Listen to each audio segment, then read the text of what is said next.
개성, 고구려의 수도였던 평양, 지금 거의 방치 상태입니다. 이거 우리가 들어가서 개발해주고 발굴해주잖아요. 이거 로마 유적지가 따로 없는 거예요. 관광 수입 기대가 엄청나거든요. 이 자원을 그대로 둘 수 없다. 이 자원만 이용해도 우리는 엄청나게 큰 이익을 얻을 수 있다는 겁니다. 자, 두 번째는 인구가 되겠습니다. 여러분들 혹시 우리나라 지금 출산율이 얼마나 되는지 아세요? 1.8, 1.2. 무슨 얘기냐면 엄마하고 아빠가 있는데 자식을 하나만 낳는 거예요. 그러니까 이론상 인구가 절반씩 줄어들고 있는 거죠. 지금 표를 보시면요. 우리나라보다 저출산인 국가는 두 군데밖에 없어요. 홍콩하고 마카오. 이런 그 섬, 지역사회 빼고는 전부 다 우리나라보다 출산율이 높습니다. 이거 굉장히 지금 심각한 문제예요, 여러분들. 자, 지금 우리나라 인구를 5,100만, 자, 5천만이라고 계산을 합시다. 한 세대를 30년으로 봤을 때 30년 뒤에 우리 인구는 2,500만, 60년 뒤에는 1,750만. 고등학교 때 한 반에 한 70명 정도 있었어요. 72번까지 있었어요. 키가 제일 큰 72번 친구가 농구부였어요. 기억이 납니다. 그래서 제가 어제 전화를 했어요. 제 친한 고등학교 교사한테 전화를 해서 지금 한 반에 몇 명이에요? 그랬더니 30명. 근데 제가 지금 말씀드린 저 고등학교 때가 30년 전쯤 되거든요. 30년 만에 70명 교실이 30명으로 줄었어요. 그럼 60년 뒤엔 대한민국이 어떻게 되는 거예요? 그 고3 한반 교실이 몇 명이 되는 거예요? 15명이에요. 90년 뒤에는 7명. 120년 뒤에는 3명. 과외를 하는 거, 과외. 이거 심각한 거죠. 인구가 줄면 나라가 망합니다. 근데 지금 우리나라가 이렇게 줄고 있다는 거죠. 자, 그런데 통일이 되면 어떻게 되느냐? 남북한 통일 시 그 순간 인구는 8천만에 육박하고요. 자, 우리나라 면적은 22만 제곱킬로미터로 늘어나게 됩니다. 자, 이 정도 체급의 나라가 어디냐? 딱 지금 영국이에요. 그 잉글랜드, 아일랜드, 웨일스 다 합친 정도가 22만 제곱킬로미터하고 8천만하고 비슷한 수준입니다. 그러니까 우리나라는 하루아침에 플라이급에서 헤비급, 슈퍼 헤비급으로 덩치가 커지는 거죠. 그래서 영국, 프랑스, 이탈리아 수준의 나라가 되니까 G20이 아니라 G8 정도의 국가로 성장할 수 있는 겁니다. 자, 인구가 늘어나지 않습니까? 당장 우리가 기대해 볼 수 있는 게 뭐예요? 내수 경기의 활성화죠. 자, 지금 우리나라 인구가 주니까요. 이 사업하시는 분들이 뭐 할 수가 없어요. 적어도 인구가 1억은 돼야 뭐 좀 해볼 만한데, 그러니까 우리나라 말고 자꾸 해외 시장에 눈을 돌리는 거 아닙니까? 해외 시장 눈 돌리면 뭐예요? 지금 전 세계 경기가 얼어붙었는데 이것도 바로 경제적 차원에서의 이익으로 볼 수 있는 것입니다. 자, 그리고 세 번째는 물류 중심 국가로의 성장이다라고 말할 수 있는데요. 한 초등학생한테 우리나라 그려보세요 그랬더니 그 휴전선 이남에 우리 대한민국을 딱 그린 거예요. 여러분들, 우리나라는 대륙입니까? 반도입니까? 반도요? 섬입니다. 막혔잖아요. 육로가 막혔습니다. 비행기도 돌아갑니다. 바다로도 돌아가야 되는 것이죠. 이게 문제죠. 만약에 통일이 되잖아요. 그러면 러시아의 송유관이 북한을 통해 우리나라로 들어오죠. 돌아가지 않아도 되니까. 그러면 원유랄지 천연가스 수입이 이 운송 비용이 줄다 보니까 자연히 기름값이 싸질 수밖에 없어요. 그럼 우리 삶으로 다가오죠. 기름값이 싸지니까 아버님들 휘발유값 싸지죠. 차 운영비 줄어들죠. 버스 택시비 낮아지죠. 물가가 안정이 되는 겁니다, 여러분들. 그리고 서쪽 유럽 끝에 있는 나라 영국 있죠. 해저 터널 유럽으로 있습니다.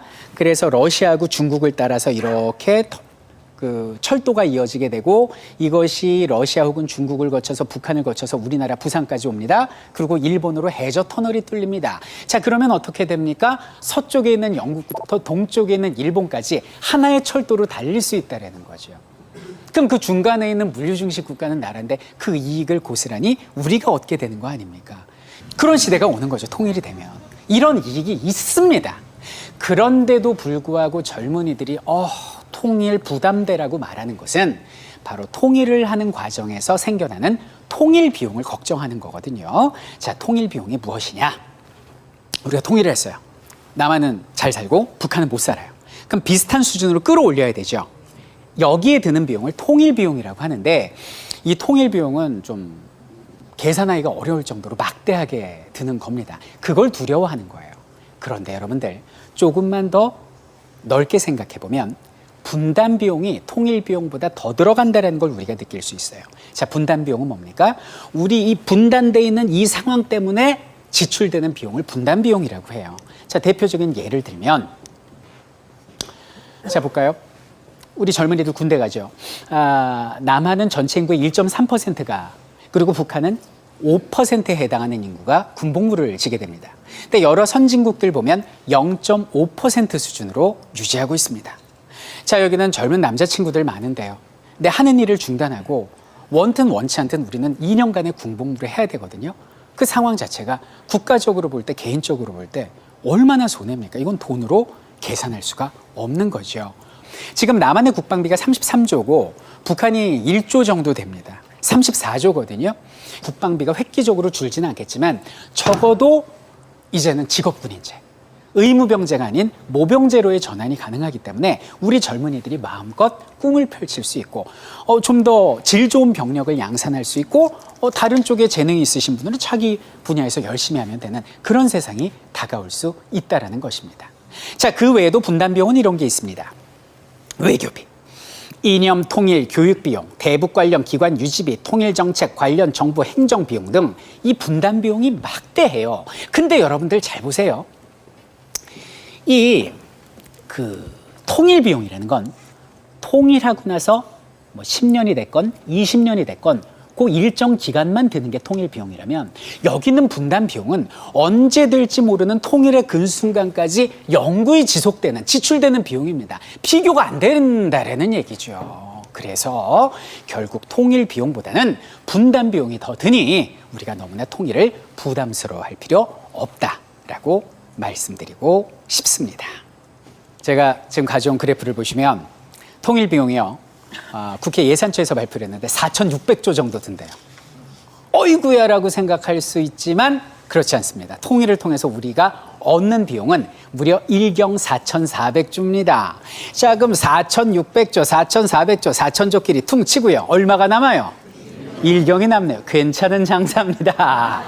자, 그래서 그 미국의 투자회사 중에 골드만삭스라고 있어요. 골드만삭스에서는 우리가 2012년에 통일을 한다고 가정을 했을 때 50년 이내에 우리가 뭐 저기는 프랑스랄지 독일이나 영국보다 더 많은 돈을 벌 수 있다라고 이야기를 합니다. 아마 통일되면 외국의 투자가 엄청날 거예요. 일자리 창출도 엄청나고요. 장밋빛 미래입니다. 자, 통일한국은요, 2060년 1인당 GDP가 78,531달러, 세계 7위로 예측이 되고요. 북한의 경제 성장으로 남한의 저성장 기조도 탈피가 가능하고 경제 활력의 재고다라고 국회 예산정책처에서는 이야기하고 있습니다.